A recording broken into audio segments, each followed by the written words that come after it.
Dober dan, to je N1 studio. Če tudi vi vsako jutro na poti do službe izgubljate živce v zastojih, ki se začenjajo vse prej in trajajo vse dlje, najhuje pa je okoli prestolnice, imamo za vas slabo novico. Pred vrati je oktober in še slabše bo. A to ste najbrž že vedeli. Morda je za vas novo to, da ministrstvo, ki se je nekoč imenovalo Ministrstvo za promet, za prometno politiko ni več pristojno. Morda tudi niste vedeli, da za zastoje niso kriva tovorna vozila, čeprav se njihovo število povečuje, pač pa vsi vi, ki se v avtu vozite sami in ki ne uporabljate javnega prevoza. Tako meni eden od vodilnih na Darsu. Zagotovo pa vas bo presenetil podatek, da je varnost na slovenskih cestah letos za več kot 30% boljša kot lani. Tako velja tudi po strašni nesreči na južni ljubljanski obvoznici, kjer so ugasnila 3 življenja. Bodo pristojni še naprej ponavljali tisto, kar doslej ni zares sprejelo, ali pa bodo vendarle posegli po korenitejših ukrepih? Ali takšni sploh obstajajo? Kaj lahko naredi Dars, kaj vlada? Oboji poudarjajo, da nič ne gre čez noč. A vozniki pričakujejo rešitve takoj ali pa odgovornost tistih, ki bi morali ukrepati, pa niso. V studiu prav lepo pozdravljam današnja gosta. Z nami je predsednik uprave Darsa, Valentin Hajdinjak, dober dan, in generalna direktorica Direktorata za ceste in cestni promet na Ministrstvu za infrastrukturo, Andreja Knez. Dober dan, dobrodošli. Dober dan. Začela bova pa midva, gospod Hajdinjak, ali tudi vi, tako kot član vaše uprave, Andrej Ribič, menite, da so za vse te zastoje, ki so zdaj res že splošno zaznani, krivi vozniki, ki se v službo vozijo sami v avtu in ne tovornjaki? Poglejte, če sem iskren, tudi sam nisem zadovoljen stanjem na slovenskih avtocestah, ko govorimo o pretočnosti. Dejstvo pa je, da se je količina prometa oziroma obseg prometa v zadnjih 10 letih povečal za 26%. In v zadnjih letih beležimo povprečno rast prometa za 5%. Avtoceste, po katerih se vozimo, avtocestni križ, je bil projektiran približno za 60.000 vozil dnevno, danes pa je ta številka na nekaterih odsekih drastično prekoračena. Najhuje se to vidi na odseku med Kosezami in Kozarjami na ljubljanski obvoznici, kjer imamo dnevno med 80 in 90 tisoč vozili. Od tega med 10 in 12 tisoč tovornih vozil. Kaj pa menite o tej izjavi gospoda Ribiča? Bi tudi vi tako rekli? Jaz ne bi rekel tako. Verjetno bi se nekaj poznalo, če bi seveda bilo v avtomobilih več ljudi, vendar s tem ne bi rešili celotnega problema. Problem je kompleksnejši in treba se ga je lotevati na drug način, z drugačnimi ukrepi, in kajti le tako bomo lahko prišli do rešitev. Če pa že govorimo o tem, poleg trajnostne mobilnosti, katero lahko štejemo to, da je več potnikov v enem vozilu, sem štejemo še krepitev javnega potniškega prometa, modernizacijo železniške infrastrukture in pa seveda, kar je za Dars najpomembnejše, širitev avtocestne infrastrukture. Brez tega se zastojev ne bomo znebili. In k vsemu temu še pridemo v nadaljevanju. Zdaj, gospod Ribič je govoril o statistiki. To bodo zdaj lahko videli tudi naši gledalci. Gre za podatke, ki ste nam jih poslali z Darsa. Če gledamo najbolj obremenjene odseke in povprečni letni dnevni promet na štajerski avtocesti, od Blagovice mimo Domžal do Šentjakoba in Ljubljane, 14, 10 in 18% povečanje težkih tovornih vozil, torej oziroma tistih nad 3,5 tone, vseh vozil pa 10, 11 in 8 po posameznih odsekih. Torej število tovornjakov narašča hitreje. Enako je na primorskem kraku, po odsekih od Ljubljane do Logatca za 18, 18 in 19% več tovornih vozil od 2016. Vseh vozil pa za 9, 10 in 9% po odsekih. Ali torej priznavate, da so tovornjaki težava in vzrok za trenutno stanje? Govoriva o obdobju od 2016 do danes. Da. V letošnjem letu pa opažamo, da se število prevoženih kilometrov tovornih vozil zmanjšuje. Zakaj? Zato, ker včasih so tovorna vozila šla iz Luke Koper proti vzhodu čez celotno Slovenijo, sedaj pa se večji del tovornjakov v okolici Ljubljane preusmeri na avtocesto A2, se pravi na dolenjski odsek, na dolenjski krak in gre na Hrvaško, ni več meje, ni več zastojev, tam so cenejše cestnine za tovorna vozila, tam je cenejše gorivo in preko Hrvaške potem nadaljuje pot na vzhod. To utemeljujem tudi s tem, da se je promet na avtocesti A2 med Obrežjem in Karavankami po vstopu Hrvaške v Schengen povečal za 15 do 20%. Ja, januarja so nam sicer z Darsa sporočili, da je dejstvo, da veliko število tovornih vozil določa, kje bo promet šel počasneje. Pri tem pa najbrž ostajate. Gospa Knez, kje vzroke vidite na ministrstvu? Najbrž boste rekli, da gre za skupek razlogov, ampak kje vidite bistveno težavo? Zagotovo gre za skupek razlogov, kot ste že sami povedali in kot je že predhodnik opisal. Celovito moramo gledati našo prometno problematiko skupaj, tovorna vozila in promet in osebna vozila. Če pogledamo strukturo v jutranji prometni konici med pol 7 uro in 9 uro zjutraj, v tem času je daleč največ 80 do 90% osebnih vozil. Strinjam se s tem, da tudi ukrepi, o katerih bomo mogoče še več v nadaljevanju, morajo obsegati tako področje same infrastrukture, kot tudi ukrepe z področja upravljanja prometa, tudi tukaj je še veliko rezerve, in pa seveda mehke ukrepe, o katerih smo pa tudi že govorili. In jih bomo v nadaljevanju še bolj razdelali. Vprašanje morda za oba na tej točki, kdo je za to stanje potem odgovoren, bi moral kdo prevzeti odgovornost, kdo in kako, gospod Hajdinjak? Dars je že leta 2018 na Ministrstvo za infrastrukturo naslovil predlog za začetek postopka priprave državnega prostorskega načrta. Pripravili smo tudi vse strokovne podlage za širitev ljubljanskega obroča, se pravi za tretji pas.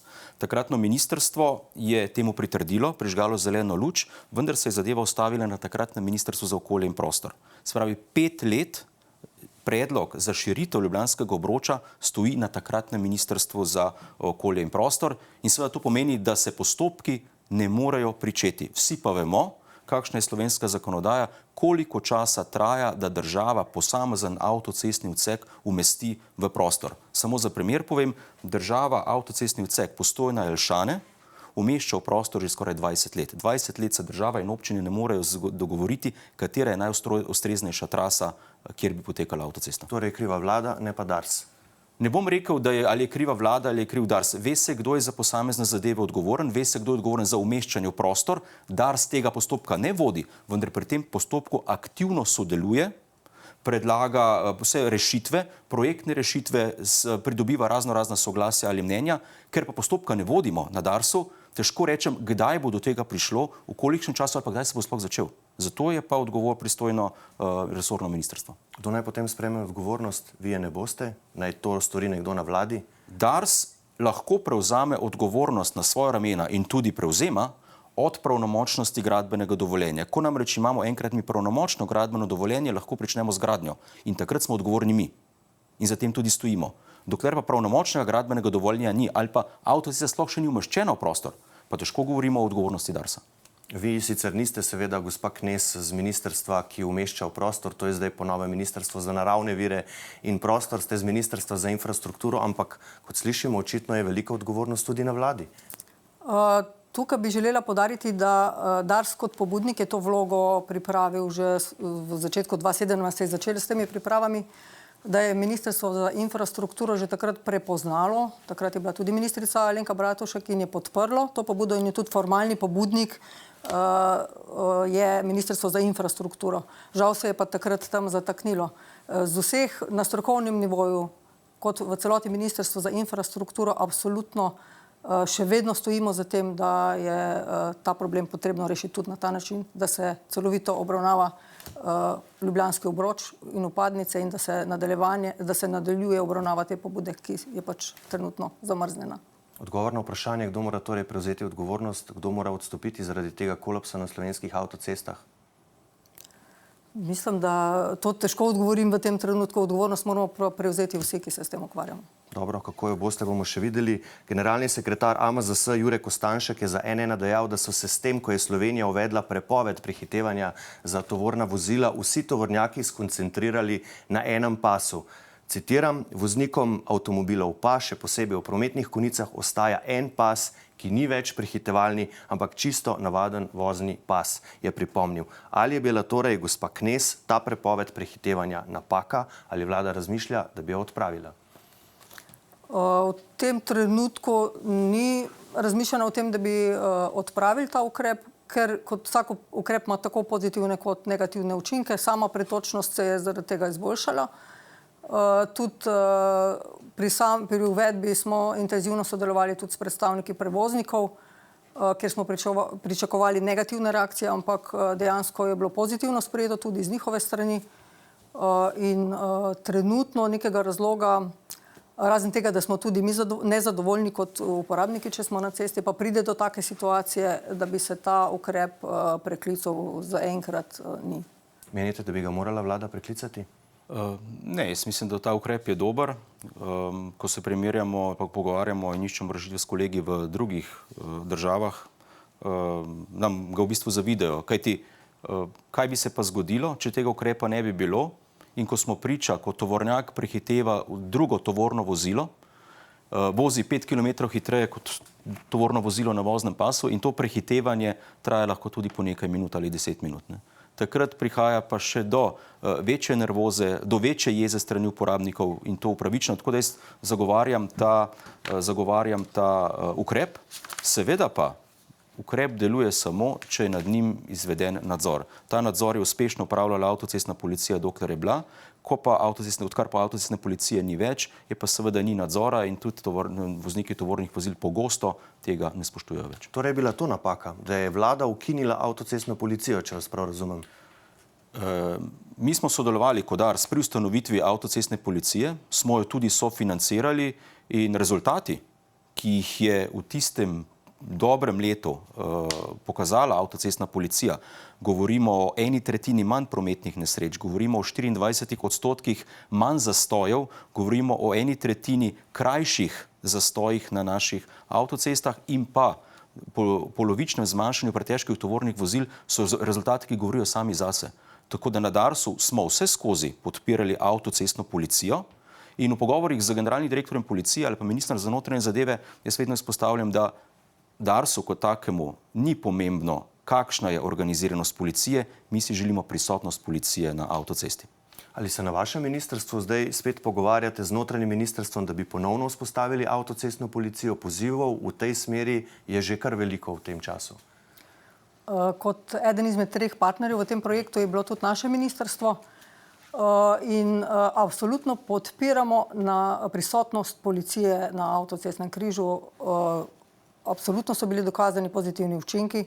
V samo obliko organiziranja, na kak način je ta prisotnost policije formalno organizirana, pa naše ministrstvo nima vpliva, niti se do tega ne opredeljujemo. No, želimo pa si čim večjo prisotnost policije na avtocesti v vsakem primeru. Zagotovo pa veste, kako je bilo prej, ko je bila avtocestna policija in veste, kako je zdaj, ko je ni več in pač poskušajo z nekimi drugimi, bom rekel, rešitvami, ki so podobne, pač ni avtocestna policija kot nek samostojen del znotraj policije. Torej, kakšna je zdaj ta razlika? Kaj opažate? Z naše strani si želimo enake učinke, ne glede na to, v kakšni formalni obliki bo prisotnost organizirana.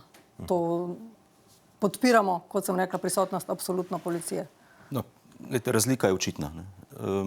Jaz še zmeraj zagovarjam dejstvo, da je bila avtocestna policija veliko bolj prisotna na avtocesti, kot je policija sedaj, kar tudi pomeni, ko pride do nekega izrednega dogodka, ko pride do nesreče, je lahko policija, ki je na avtocesti, prej na kraju dogodka in posledično to pomeni seveda, da je čas zapore na avtocesti krajši in pretočnost toliko večja. In to je za nas kot upravljavca avtocest najpomembneje. Kot rečeno na začetku, morda bo za koga presenečenje, da se je varnost na slovenskih cestah v letošnjem letu v primerjavi z enakim obdobjem lani povečala. To velja po besedah v.d. direktorice Agencije za varnost prometa Simone Felser, ki pravi torej, da je bistveno boljša kot v enakem obdobju lani, kar za 37%.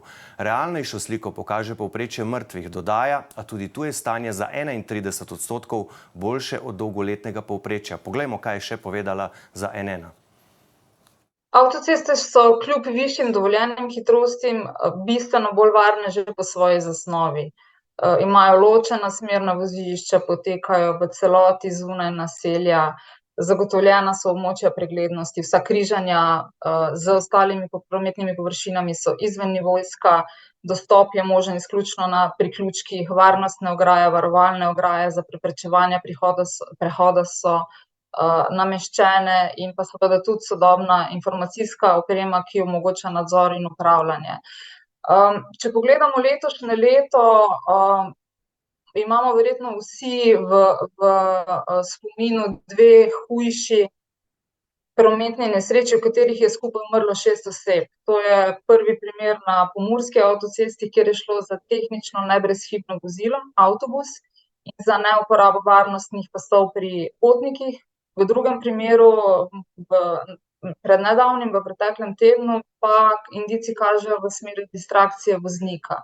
In prav to se ocenjuje kot pomemben dejavnik tveganja. Mobilni telefoni, multimedija, ostale vrste distrakcije. Torej, ravno to, te oscilacije letne, ko se zgodi prometna nesreča z večjim številom hudo telesno poškodovanih ali smrtnih žrtev, lahko bistveno zaniha te odstotke, potem, ki jih primerjamo na pretekle. Varnost je torej kljub tisti nesreči s 3 žrtvami na južni ljubljanski obvoznici, ko so bili avtomobili zmečkani med tovornjaki, pa potem zgoreli, boljša. Tudi avtoceste in hitre ceste glede na prevožene kilometre v obdobju 2018 do 2020 po besedah gospe Felser predstavljajo 7 do 13 krat nižje tveganje v primerjavi z ostalimi glavnimi in regionalnimi državnimi cestami. Temu boste najbrž z veseljem prikimali, gospod Hajdinjak, ampak povejte mi, prosim, kaj boste na Darsu storili, da preprečite takšne katastrofe? Očitno je bil tudi za vas to izredni dogodek, vi ste bili tam več ur na kraju nesreče. Tako je, kajti tudi mene kot predsednika Darsa vsaka taka nesreča prizadene. In želja Darsa je, da ne bi imeli žrtev na slovenskih avtocestah. V letošnjem letu jih imamo 12, vključno s temi 3 na južni obvoznici. V lanskem letu, v enakem obdobju lanskega leta, smo jih imeli 18. Čisto matematično bi lahko rekli, da smo seveda boljši, nismo pa s tem zadovoljni. Ugotavljamo pa tudi skupaj z Agencijo za varnost v prometu, da je največkrat razlog ali povzročitelj hujših prometnih nesreč uporaba mobilnega telefona med vožnjo. Tako pri osebnih avtomobilih, kot tudi pri voznikih tovornih vozil. To seveda povzroči neko distrakcijo, neko nezbranost, ki ima potem za posledico hude prometne nesreče. Mi od policije še nimamo uradnih ugotovitev, kaj je bil pravzaprav razlog za to hudo prometno nesrečo na južni obvoznici. Ena od možnosti se nakazuje tudi uporaba mobilnega telefona ali druge elektronske naprave. Želel pa bi si seveda apelirati na vse voznice in voznike in uporabnike avtocest, da se v času, ko smo na avtocesti, ko vozimo, da se odpovemo uporabi mobilnih telefonov, kajti s tem bomo največ storili za našo lastno varnost in za varnost drugih, ki so z nami takrat na avtocestnem križu. Tega ne moremo nikoli prevečkrat ponoviti, ampak kakšnih posebnih ukrepov zaradi tega pa ne načrtujete, če prav razumem. Mi smo to nesrečo tudi analizirali z našega upravljavskega vidika. Ali je bilo na naši strani karkoli narobe? Tam je bil sicer takrat zastoj, postavljena so bila opozorila oziroma na naših spis portalih so bila opozorila za zmanjšanje hitrosti, za nevarnostna leta, za opozorila za zastoj. Tako da jaz, glede na to, kakšne možnosti smo imeli, smo mi lahko naredili vse, kar smo lahko, da bi promet potekal tekoče in pa čim bolj varno. Težko pa ali pa ne moramo vplivati na slehernega voznika, ki zaradi tega ali onega razloga ni dovolj zbran ali pa ne upošteva pravil cestnega prometa. Vi ste pa zadolženi na Ministrstvu za infrastrukturo, na kateri v bistvu vse to poteka, ves ta promet. Ali vi lahko naredite karkoli in kaj, da pač se zmanjša možnost za takšne strašne nesreče? Seveda je človeški faktor zelo pomemben, osebna odgovornost vseh voznikov, to, kar ves čas podarjamo, ampak ali ste se lotili tega vprašanja na vašem ministrstvu, kaj lahko v bistvu glede same infrastrukture naredite? Zagotovo, tudi mene osebno vsaka taka nesreča se dotakne in se najprej vprašamo, kaj pa bi lahko storili mogoče bolje oziroma kaj lahko naredimo, da se kaj takega ne bi več zgodilo. Jaz vedno si rečem, da to so imena in priimki, to ni številka. Toliko smrtnih žrtev so družine, ki so zadnji prizadete in to jemljem zelo osebno in zelo resno. Ne samo, mogoče naj se dotaknem, da ministrstvo skupaj z AVP-jem pa z drugimi deležniki pripravlja, je v sklepni fazi priprave resolucije o varnosti v cestnem prometu, kjer je eden izmed ključnih stebrov tudi varna infrastruktura. Posebej bi pa povedala, da smo specifično sledili tem globalnim usmeritvam, kaj je potrebno na področju varnosti posebej obravnavati. V Sloveniji smo pa posebej dodali kot nacionalni steber zagotavljanja varnosti še poklicne voznike, med drugim tudi poklicne voznike gospodarskih vozil. ker tudi vsled opažanja teh dogodkov iz preteklosti. Ampak kaj to pomeni, da se bodo pravila zanje zaostrila? Ne, to pomeni, da se celovito bo preučilo, kaj lahko storimo, da se na področju samih vozil, kaj se lahko spremeni, na področju zakonodaje, na področju infrastrukture, na področju usposabljanja voznikov, na področju tudi recimo socialne zakonodaje, obvezni časi počitka in tako naprej, pri zagotavljanju varovanih parkirišč. Veliko je stvari, ki jih prepoznavamo, da jih je potrebno na tem področju v bodoče urediti. Ampak v fazi izvedbe trenutno še niste, medtem pač zastoji ostajajo. Gremo naprej. Ekonomist, član vladnega strateškega sveta za makroekonomska vprašanja, nekdanji gospodarski minister, nenazadnje tudi voznik v vsakodnevnih zastojih do Ljubljane, Matej Lahovnik za N1 pravi: kratkoročna rešitev je dvig cestnine za tovorna vozila, ker je trenutno slovenska avtocesta veliko bolj atraktivna kot avstrijska in železnica. Zato se je promet tovornih vozil v smeri vzhod-zahod po podatkih Darsa tudi povečal za 100% in potem trdijo, da tovorna vozila niso problem. Tovorno vozilo povzroči nekaj tisočkrat več škode kot osebno na infrastrukturi, zato je dvig cene za tovorna vozila tudi ekonomsko upravičen in nujen. Teza, da se metodologije cestninjenja ne da spremeniti, je smešna, ker ima Slovenija že zaradi v EU favoriziranega zelenega prehoda za to več kot dovolj razlogov. Ali bo torej država povišala cestnine za tovorna vozila? V Avstriji recimo, kot so poročali kolegi na Necenzurirano, plačajo 160 € brez DDV-ja za prevoz avtoceste, v Sloveniji pa 60 brez DDV-ja. Gospa Knez. Trenutno se pripravlja tudi nov zakon o cestninjenju, ker mora Slovenija implementirati evropske direktive, ki se dotikajo tudi okoljskega vpliva tovornih vozil na promet. In implementacija te direktive bo pomenila tudi bistvene spremembe pri sami cestnini. Kaj to pomeni? Da boste povišali ali ne? Da bo cestnina vezana na vpliv, ki ga ima posamezno tovorno vozilo na okolje. Ampak se to že zdaj, ne? Če je bolj čisto tovorno vozilo, plača manj. V bistveno večji meri, tako da bo že iz tega naslova prišlo v določenem deležu do povečanja cestnin. Zato v tem trenutku preučujemo tudi to pobudo, da bi se že prej cestnine dvignili, ampak da ne bi bilo dvojnega efekta, v tem trenutku še ni prišlo odločitve, da bi že predhodno. Torej, boste podražili za koliko? Ne, v tem trenutku ni odločitve. Boste pa podražili, to je pa že jasno. Sama sprememba cestninjenja bo povzročila dvig cestnine pri nekaterih uporabnikih. Kdaj pa bo ta odločitev potem? Kdaj bo to? To bo zakon, predvidevamo, da bo sprejet do konca leta, potem pa bo prišlo do odločitve, kakšni bojo pa konkretno zneski. Dobro. Gospod Hajdinjak, kaj pravite na besede gospoda Lahovnika? Dvig cestnin za tovorna vozila je ekonomsko upravičen in nujen. Se strinjam. Dobro. Trenutne cestnine, če gledamo cestninjenje po kilometru za tovorna vozila in se primerjamo s sosednjimi državami, smo nekje v zlati sredini. Tako da z tega vidika, in kar je povedal profesor Lahovnik, se strinjam, da imamo še manevrski prostor. Dars vsako leto predlaga Ministrstvu za infrastrukturo dvig tako vinjet kot cestnine za tovorna vozila, govorimo o tako imenovani infrastrukturni pristojbini, vsaj za nivo inflacije. Letos smo bili uslišani za dvig cene vinjet za tistih 6,8%, nismo pa še bili uslišani za dvig cene za dvig infrastrukturne pristojbine.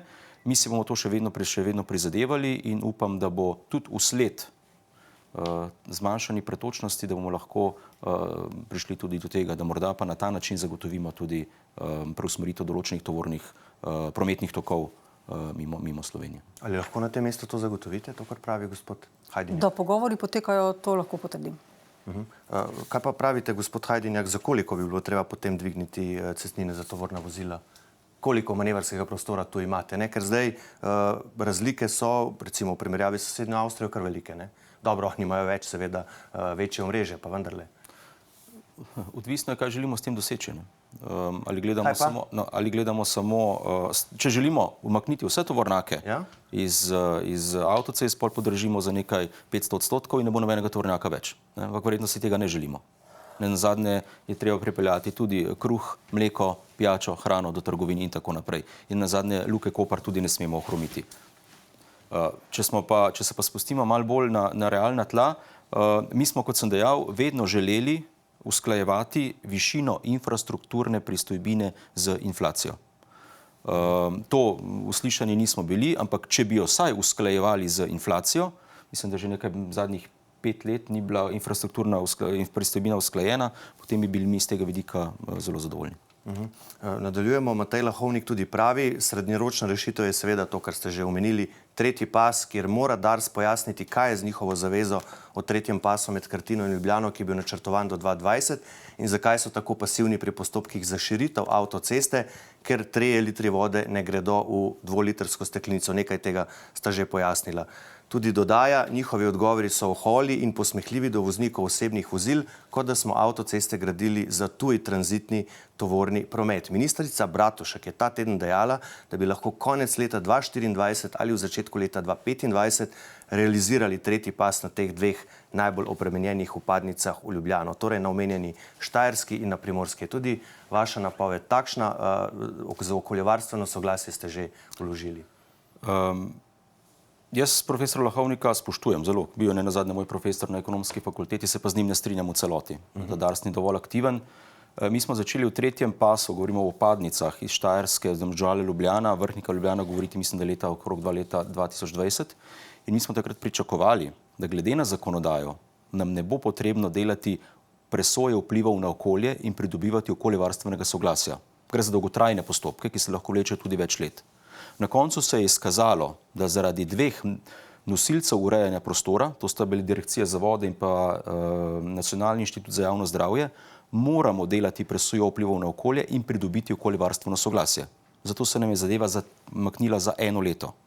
Mi smo sedaj pripravili poročilo o vplivih na okolje in v mesecu avgustu obe prošnji za izdajo okoljevarstvenega soglasja, se pravi za Štajersko in Primorsko vpadnico, vložili na ministrstvo za, zdaj je to ministrstvo za okolje... Naravne vire? Za naravne vire in prostor. Ne, MOPE, na MOPE. Okolje, podnebje in energijo. Tako.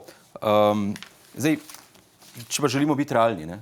Dars je okoljevarstvena soglasja s hitrostjo, kot so to obravnavali do sedaj na ministrstvih, pridobival tudi v 4 letih. Ampak a je potem ta napoved ministrice realna? To sem želel povedati, v 4 letih. Najhitreje smo ga dobili v 7 mesecih. Sem pa zadovoljen, da smo mi feedback strani ministrstva, MOPE-ja, ko smo vložili prošnje za izdajo okoljevarstvenega soglasja, dobili takoj. In to me navdaja z nekim optimizmom, da bi mi lahko spomladi dobili okoljevarstveni soglasi, na podlagi tega gremo v izbor izvajalca, sreči ne potrebujemo gradbenega dovoljenja, se bomo delali po vzdrževalnih delih v javno korist in če bo tak terminski plan, bi lahko mi že v drugi polovici prihodnega leta pričeli s prvimi deli na obeh odsekih. In končano potem kdaj? Tako kot je rekla ministrica? Štajerska vpadnica 2 gradbeni sezoni, Primorska vpadnica, ker gre za zahtevnejši poseg 3 gradbene sezone. Bomo pa gradili oziroma vzpostavljali tretji vozni pas po določenih sklopih, tako da bi čim manj motili pretočnost.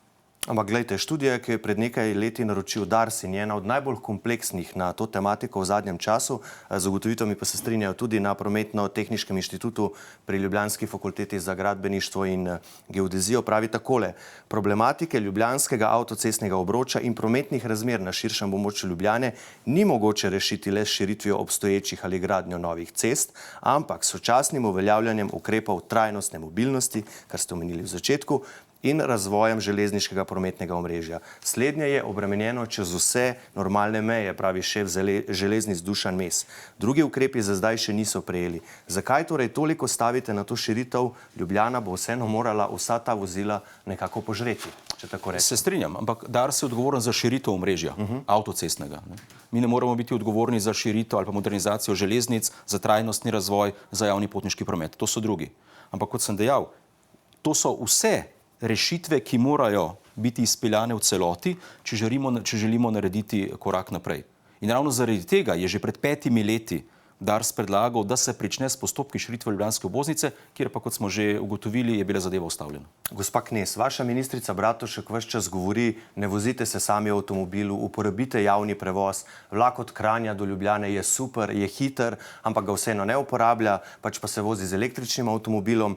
Kako bo država spodbudila ljudi, da se bodo recimo skupaj vozili? Ne? Boste gradili parkirišča ob avtocestah za prestopanje teh voznikov, kot denimo predlaga AMZS, posebne pasove za takšna vozila, kot denimo obstajajo že v tujini, v ZDA vem, da imajo tako kaj tretjega?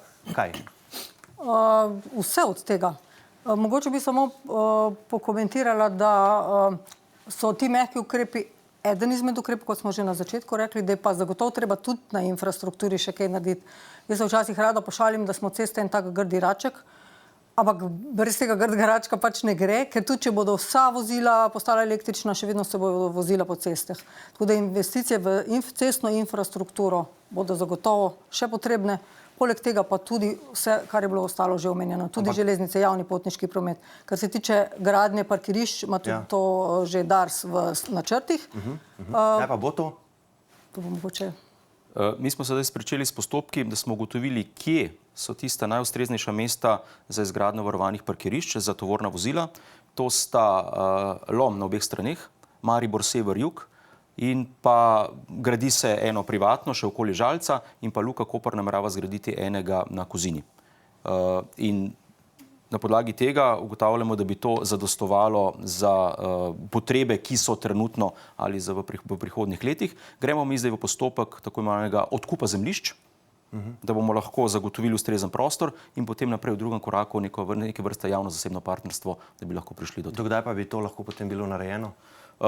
Težko bi zdaj rekel, kakšni so roki, zaradi tega, ker je pred nami še toliko postopkov od odkupa zemljišč do iskanja partnerja, vendar mi intenzivno delamo na tem tudi v sodelovanju z ministrstvom, ki nas priganja in pravi tako. Priganjate, lahko še poveste, prej sem vas pač prekinil, torej kateri ukrepi še in kdaj bodo ti ukrepi lahko morda začeli veljati, da bodo hitro učinkovali? Mogoče bi izpostavila še ukrepe z področja upravljanja prometa, ker to se lahko hitro doseže kak učinek. Pod vodstvom ministrice deluje medresorska delovna skupina za izboljšanje pretočnosti v navezavi z Luko Koper, kjer sodeluje tudi Dars, policija, Luka Koper, naš nacionalni center za upravljanje prometa, ki je v pristojnosti Ministrstva za infrastrukturo. In ena izmed prvih nalog je bila formiranje operativne delovne skupine za takojšnje obveščanje in ukrepanje v primeru prometne napovedi, pričakovanja povečanega prometa ali pa nepričakovanih situacij, kot so tudi prometne nesreče, povečan promet v Luki Koper in podobno. Ta skupina deluje. Obvešča se tudi obe zbornici, gospodarsko in obrtno, da so tudi prevozniki pravočasno obveščeni. Poteka tudi mednarodno koordiniranje tako upravljalcev kot preko našega nacionalnega centra za upravljanje prometa, ker tudi prihaja do preusmeritve zunaj Slovenije, če je potrebno. Potem dolgoročnejše rešitve so pa recimo digitalizacija cestne infrastrukture, ampak to ni ukrep, ki bo rezultate pokazal že jutri. Tako toliko recimo te kratki, na hitro, kar je. Ja, ker uporaba javnega potniškega prometa pa žal med tem upada, ne, to so kar zaskrbljujoče številke od 2013 do 2022 mestni javni potniški promet uporablja za 21% manj ljudi, medkrajevne avtobuse 3% manj, z vlaki pa se vozi 13% manj potnikov. Gospod Hajdinjak, vaš član uprave Andrej Ribič je poleg tiste kontroverzne izjave tudi nekako napovedal projekt, ki se ga bo šel dar zdaj, bom rekel, zelo kratkoročno, torej postavitev novih tabel na vpadnicah v Ljubljano. Spis portali, da. Tako, kakšna bo torej točna vloga teh portalov, kaj nameravate, kaj želite z njimi doseči in kdaj bodo seveda postavljeni? Govorimo o tako imenovanih inteligentnih transportnih sistemih oziroma o speed managementu. Mi v letošnjem letu za to namenjamo približno 20 milijonov evrov in sicer postavljamo 50 novih portalov na območju Ljubljanskega ringa in pa na vpadnicah v smislu obvladovanja prometa, upravljanja s prometnim tokom. Zadeva je že zelo, bom rekel, povezana z umetno inteligenco, ko bo sistem sam prepoznaval, da nekje prihaja do zgostitev, da prihaja do zastojev in bo toliko prej že poskušal s prometnimi znaki, ki bodo na SWIS portalih, omejevati pa umirjati promet. Ampak se upravičujem, ker vam skačem v besedo, ne? Gospa Felser, direktorica AVP, Agencije za varnost prometa, ko so se pogovarjali o teh stvarih, je rekla, da ljudje enostavno teh znakov, da ne zmanjšajo hitrost, ne upoštevajo. No, to sem Kako hotel, torej to doseči? To sem hotel ponadaljevati. Ne? Zadeva deluje. V drugih državah zadeva deluje, zakaj ne bi tudi pri nas? Je pa res, ne? Je pa res. Če bi se vsak voznik držal omejitve, ki je na spis portalu, potem do zastojev ne bi prihajalo, ker bi ta tok tekel normalno in ne bi bilo tako imenovane elastike. Ne? Če pa imamo mi omejitev gor 80, peljemo se pa mimo 120 ali 130 in potem nenadoma zabremzamo, pa seveda zavirajo vsi za nami in prihaja do tako imenovanih fantomskih zastojev. Sistem deluje, če se ga držimo in ga spoštujemo. Ni pa nobene garancije, da bo tudi v Sloveniji to delovalo. Jaz si želim, da bi, ne? Zato je pa tudi naša vloga, vloga Darsa, vloga ministrstva, nevladnih organizacij, ki deluje na področju prometa, da ljudi osveščamo in povemo, zakaj bo bolje, zakaj bo promet toliko bolj pretočen, če se bomo držali omejitev oziroma priporočil, ki bodo na tako imenovanih spis portalih, kajti, veste, umetna inteligenca zračuna, kaj je največja hitrost, ki bo še omogočala neko normalno pretočnost. Ne? In če se tega ne držimo, potem pridemo do zastoja. Pri koncu smo tale zanimivost še, ko smo iskali vladnega sogovornika za to današnjo oddajo, smo imeli nemalo težav, to moram povedati. Infrastrukturno ministrstvo je najprej želelo ta vroč kostanj poriniti v roke Agenciji za varnost prometa. Po več naših prošnjah je potem sporočilo, da za prometno politiko niso pristojni, da je za to pristojno Ministrstvo za okolje, podnebje in energijo Bojana Kumra. No, tam so nam dejali, da oni pišejo šele novo strategijo in nas obrnilo nazaj na infrastrukturno ministrstvo. Tretje pristojno ministrstvo, ki smo ga že omenili, pa je Ministrstvo za naravne vire in prostor, ki vse te velike infrastrukturne, najpomembnejše projekte umešča v prostor. Po posredovanju UKOM-a so potem poslali vas, gospa Knez, gospod Hajdinjak. Minister Kumer pravi, če se več resorjev ukvarja s prometom, je to še bolje. Ali zaznavate vi izboljšanje od letošnjega januarja, ko imamo pač to stvar razdeljeno tako, kot jo imamo? Mi smo imeli na začetku kar nekaj težav, da smo ugotovili, kaj se daj, katero ministrstvo pokriva in na katero ministrstvo naj se obrnemo. Prihaja pa seveda do razlik pri intenziteti delovanja med vsemi tremi ministrstvi, ki ste jo omenili. Mi se trudimo korektno in pa dnevno sodelovati z vsemi tremi, saj smo prepričani, da bo le tako prišlo lahko do nekih rešitev skupnih. Ne. Seveda, v neki viziji bi bilo verjetno najbolje, da bi imeli mi samo enega sogovornika, se bi tako najlažje odpravljali tista ozka grla in na drugi strani iskali rešitve, ki bi bile najoptimalnejše. Torej ne zaznavate neke večje učinkovitosti, čeprav razumem, gospa Knez, kako je to videti v praksi? Si tudi delo med ministrstvi tako med sabo podajate, kot si novinarje? Zagotovo je ta reorganizacija prinesla nekaj izzivov, s katerimi se pač moramo soočiti in organizirati tako, da bomo delovali tako, kot je Državni zbor nas zadnje odločil. Pri tem je razmejitev dejansko jasna že od zakona o vladi in potem naprej zakona o državni upravi, katere naloge pokriva Ministrstvo za okolje, podnebje in energijo. Tja zdaj spada dejansko prometna politika, celostno prometno načrtovanje. Če omenjamo zdaj te strateške dokumente, ki so zdaj mogoče malo nerazumevanja, ker eni so trenutno veljavni, eni se bodo pripravljali. Zdaj trenutno še vedno velja najprej strategija, potem je resolucija, potem je pa izvedbeni dokument, to je pa načrt, operativni načrt vlaganja v prometno infrastrukturo. To je tisti dokument, kjer pa konkretno opredeljujemo vse projekte, ki se bodo v določenem času morali realizirati. Ta dokument potrdi vlada, je pa neposredno povezan tudi z državnim proračunom, ker če državni proračun ne potrdi, tudi projekt v izvedbo ne more. Tako da se na ta način spremlja izvajanje vseh teh strateških dokumentov, ki pa bodo prenehali veljati, zato ker po novem zakon o celostnem prometnem načrtovanju v 5 letih mora to novo ministrstvo pa pripraviti celostno državno prometno strategijo in na podlagi tega se bo potem naredil tudi akcijski načrt. Zato je mogoče zdaj malo nerazumevanja med tem, kaj spada pod koga, ampak generalno je to jasno. Dobro, kot rečeno že na začetku, voznice in vozniki pa nekatere rešitve pričakujejo takoj, da bodo delovale čim prej, da se bo to tudi poznalo na cestah. Tega si vsi želimo. Za danes pa spoštovana gosta, gospa Knez, gospod Hajdinjak, najlepša hvala, da sta prišla na N1 in srečno. Hvala, srečno. Hvala pa tudi vam za vašo pozornost. Seveda bomo še naprej, tako kot doslej, obveščali sproti o stanju na naših avtocestah in cestah, zato nas spremljajte na nnainfo.si, tudi o ukrepih, ko ti bodo, bomo seveda poročali. Iz studija pa le še lep pozdrav in nasvidenje.